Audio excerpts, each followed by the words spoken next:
क्या मृत्यु सच में एक झूठ है?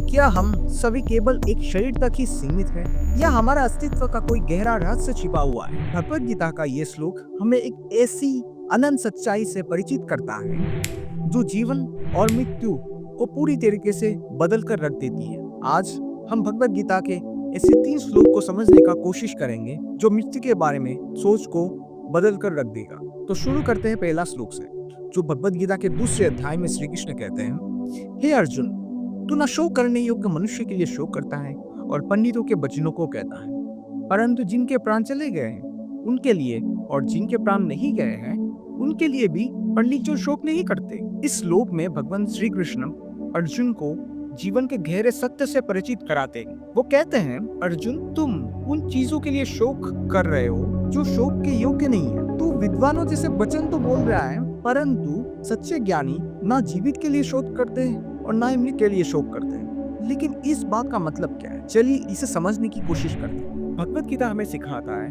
कि आत्मा अमर है, शरीर नाश्वर है और मृत्यु केवल एक परिवर्तन है। जैसे पुराने कपड़े को त्याग कर नए कपड़े पहनना, वैसे ही सच्चे ज्ञानी जानते हैं कि ये जीवन और मृत्यु का चक्र एक माया है, इसीलिए वो लोग शोक नहीं करते। और इस श्लोक का संदेश ही ये है कि हमें जीवन की नश्वरता को स्वीकार करना होगा और आत्मा की अनंतता को समझना होगा। शोक और दुख हमें केवल कमजोर करता है। भगवान श्री कृष्ण हमें एक बड़ी दृष्टिकोण अपनाने के लिए कहते हैं जो आत्मा के स्तर पर हमें जोड़ता है। अब हम दूसरे श्लोक को देखते हैं जहाँ पर श्री कृष्ण कहते हैं अर्जुन को, ना तो ऐसा है कि मैं किसी काल में नहीं था, तू नहीं था, अथवा ये राजा लोग नहीं थे, और ना ऐसा है कि इससे आगे हम सब नहीं रहेंगे। ये श्लोक भगवद गीता के दूसरे अध्याय से लिया गया है, जहाँ भगवान श्री कृष्ण अर्जुन को आत्मा का अमर सत्य समझा रहे हैं। श्री कृष्ण कहते हैं कि आत्मा ना कभी जन्म लेता है ना कभी मरता है, ये शाश्वत है,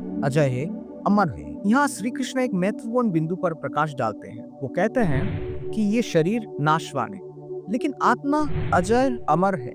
मृत्यु केवल एक भ्रम है, एक परिवर्तन है, जिसमें आत्मा एक पुराने वस्त्र को त्याग कर नए वस्त्र धारण करती, लेकिन यह परिवर्तन कभी भी आत्मा के अस्तित्व को समाप्त नहीं कर सकता। श्री कृष्ण ये समझाते हैं कि डर और शोक का कारण केवल हमारे अज्ञान है। जब हम ये समझ जाते हैं कि आत्मा अमर है तो मृत्यु का भय स्वयं ही समाप्त हो जाता है। अब हम तीसरे श्लोक पे आते हैं जहाँ श्री कृष्ण कहते हैं, जैसे जीवात्मा को इस देह में बालकपन, जवानी और वृद्धावस्था होता है, वैसे ही अन्य शरीरों को प्राप्त होते हैं। उस विषय में धीर पुरुष मोहित नहीं होता। इस श्लोक में श्री कृष्ण आत्मा का शाश्वत सत्य समझाते हैं। वो कहते हैं, जैसे इस जीवन में हमारा शरीर बचपन, जवानी और बूढ़ापे के चरणों से गुजरता है, वैसे ही आत्मा मृत्यु के बाद एक नए शरीर को धारण करती है। हमारा शरीर तो बदलता है, लेकिन आत्मा हमेशा वैसे ही रहता है।